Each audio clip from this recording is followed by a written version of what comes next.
how to reduce stress, and regulate the nervous system.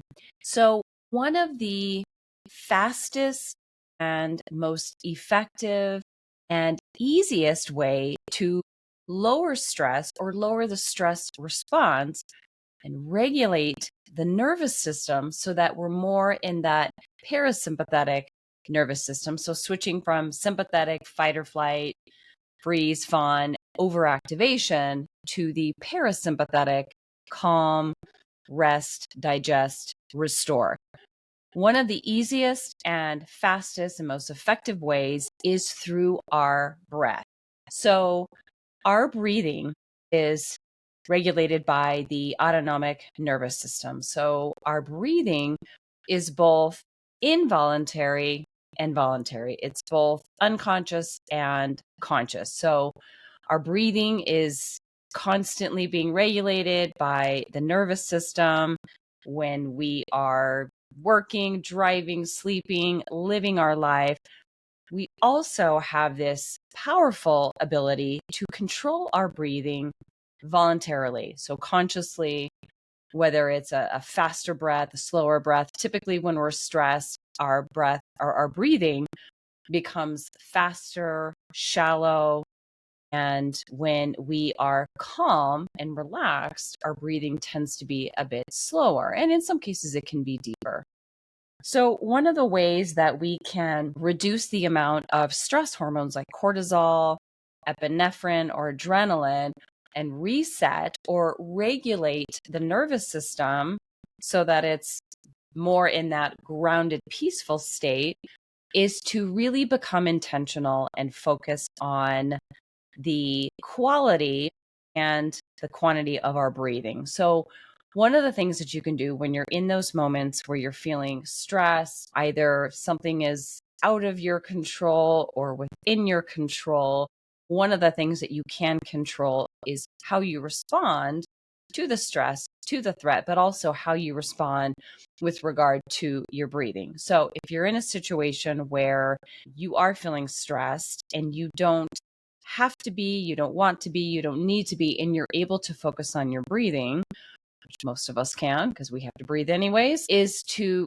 stop. And a lot of times, if you're able to, if you're driving, you don't want to do this or doing something where your eyes are required to be open. But if you can, close your eyes. And what I like to do is I like to place my hand over my heart. So typically I'm right-handed. So I place my dominant hand over my heart. And by placing your hand over your heart, so your heart is very actively involved in everything in your body, but it's also involved in the nervous system. It's involved in the stress response. Obviously, it's involved in making sure that you have enough oxygen within your blood to circulate that to the rest of your organs. Placing your hand over your heart is something called polyvagal restorative. What's it called? Polyvagal meaning your vagus nerve. So it basically is supporting the vagus nerve, VAGUS, and that is the main nerve, cranial nerve number 10. That is the main nerve in the parasympathetic nervous system response or dominant state. So by putting your hand over your heart, some people like to do the hugging, somehow touching your hand, holding your hand. Some people like to do this. If you're not able to hug somebody else, this is a great way to just really quickly reset everything. I like to put my hand over my heart. And in some cases, and then also when you're stressed, your heart gets irregular heart rhythm, it tends to beat faster. So this is also a great way to calm the heart, but it's also activating the vagus nerve and activating the parasympathetic nervous system. I like to place my other hand over my third energy center, your solar plexus, your third chakra, because often when I get stressed, and maybe some of you are the same way, I feel it in my gut. I feel it in my stomach. My stomach gets tight. It has knots. It has a little bit of maybe pain or tenderness. It feels like I've got a knot in my gut. And so these are the two centers, number 3 and number 4, your solar plexus and your heart center. It doesn't have to be right over your heart as if you're giving the Pledge of Allegiance. If you're in the United States, you can just put it like in the center, like where your sternum is.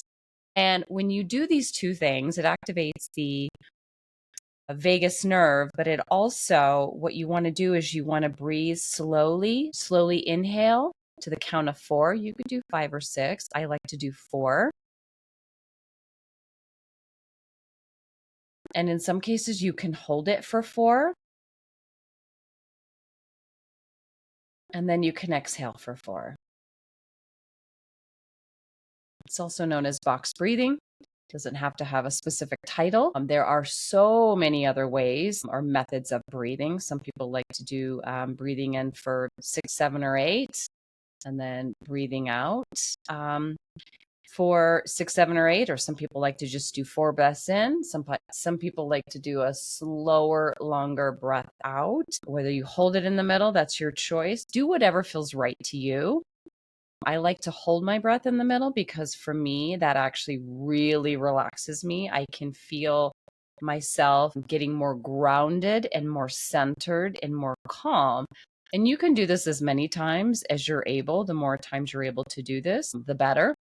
What's even more effective is if you can tune this or pair this with music. I have these Bose noise canceling headphones. You don't need these. These are fantastic, by the way. You can just use the earbuds that came with your iPhone or any other headphones that you have. I love these. These really do cancel out most noise. So you can do this. You can also just have music playing on in the background through YouTube, through Spotify, Pandora, however you listen to your music. And so that also something preferably grounding and calming with like 432 hertz or some sort of meditative music as you are breathing. If you're in your car, you can also listen to calming music. You can also pair that with, again, Spotify, Pandora, whatever you're able to do if you're in your car. So those are some easy ways that you can reset and regulate your nervous system, lower the amount of cortisol that is surging through your body when you're under stress. And it also helps support every organ system in the body, not just your nervous system. It helps support your respiratory system because now you're getting a lot more oxygen. It supports the cardiovascular system. Now you have more oxygen circulating through your blood. It also calms the heart. And it also is incredibly effective for the brain itself. So our brain is one of the powerful organs involved in the nervous system and is one of the main orchestrators or conductors of the body, but it also is a vital organ that needs oxygen, nutrients, and needs to be reset and regulated as well.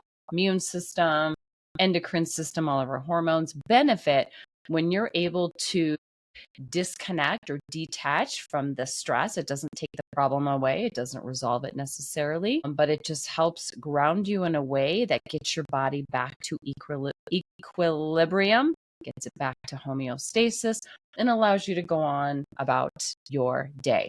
If you enjoyed this video, subscribe to this channel. Be sure to share this video with your friends, anybody else that needs to hear this, and we'll see you next time.